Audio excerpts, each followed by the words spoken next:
Alright, for today's video, catch cup guys. Playhouse tayo. Yung laki ng catch cup. Paano ko papasok dito? Okay. This is Brachypelma bohemi, fire lake. Juvenile size pa to guys. Hindi pa to adult. Okay. Yan. Ayan siya. Ayan. Kita niyo yung mold, I mean, tawag dito. Ayan o. Meron na siyang mga molds. Kawawa yung alaga natin guys. Kaya rehouse natin siya. No, not rehouse. Bale, cleaning lang pala. Ayusin natin. Ayan, nag-flick na siya ng urticating hairs. So, labas muna tayo, besh. Kamagat, besh. Sure ka mga gat, besh. Hindi ka talaga sanay. Let's go, let's go. Come here. Uy. Parang iba yung dalaw niya. Yan, move, soldier. Come on, soldier. Hello. Ay. Yan na guys, nakakatakot. Ang kate ng urticating hairs niya. Pasok dyan. Yan, very good. Success. Okay. Dito na siya guys, papasok na. So, next step is tanggalin natin yung substrate niya, palitan natin ng bago. Kita niyo naman, ayan. Ang dumi. Royal yan. Eh, focus. Nice. So, tanggalin natin, palitan natin ng bago.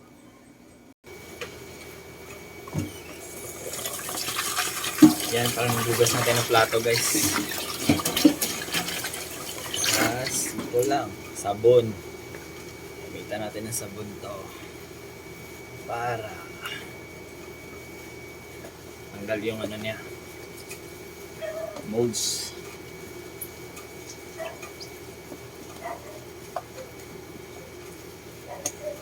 Now, tanggal pos. Sama natin yung tweezer. Yan. Sabi ni Skitso, kanya ko na may nakita akong video kanina. Biyahin na lang natin para safe yung alaga. Yan, ugasan yan.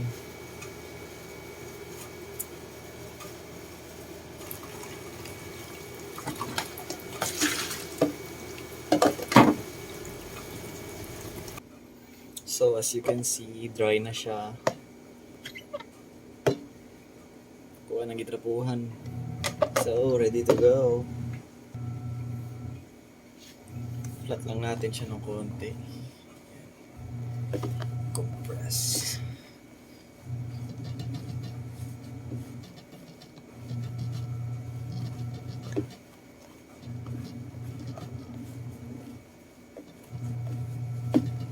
Sana maging comfortable siya sa ganitong setup guys. Malinis. Wala ng molds. Yan. Next step is meron nga pala akong nakuha kanina.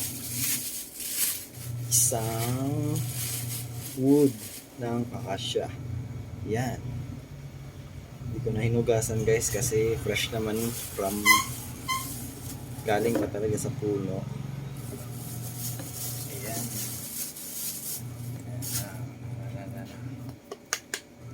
This one. Guys. Okay lang to. Diretso na to guys. Wait. Di naman siya nagbabaro kaya sakto na to guys. Yung substrate niya, di gaano kakapal yung, di gaano kalalim yung niya, pero okay na yan. I'm sure happy siya dyan. Medyo na-stress siya kanina. This side is lagyan natin ng moisture. Yan.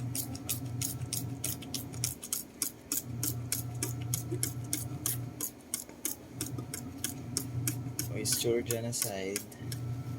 Tapos dito naman is meron tayong sand, white sand. Lagyan natin siya ng konting white sand guys.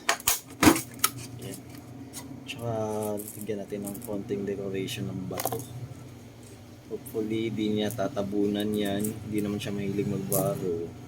So, yun. Tapos dito, white sand. Okay. Dry part to dito, guys. Driest part. Hindi naman pwedeng moist lahat, di ba? Sabi nga ni Skitso.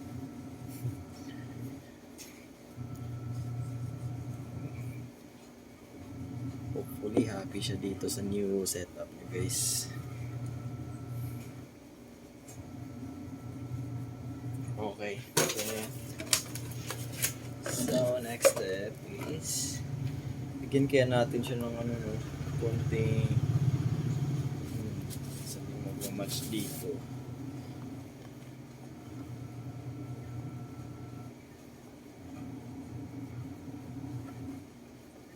Ano pa, magandang ano nito, guys.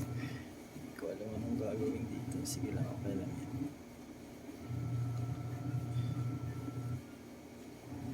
Yan, yun yan.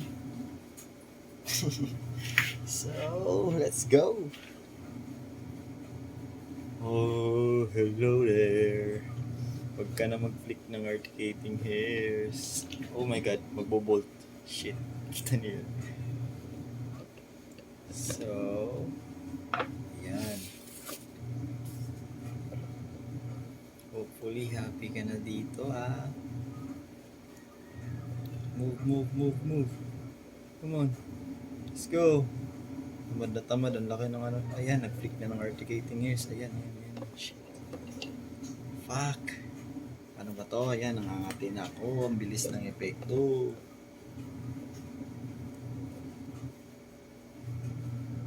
Bro, move na there. Sige na. Ayan, lipat ka na sa buong bahay mo. So, ay, flick ng flick eh. Sige na, baba ka na. Let's go. Baba.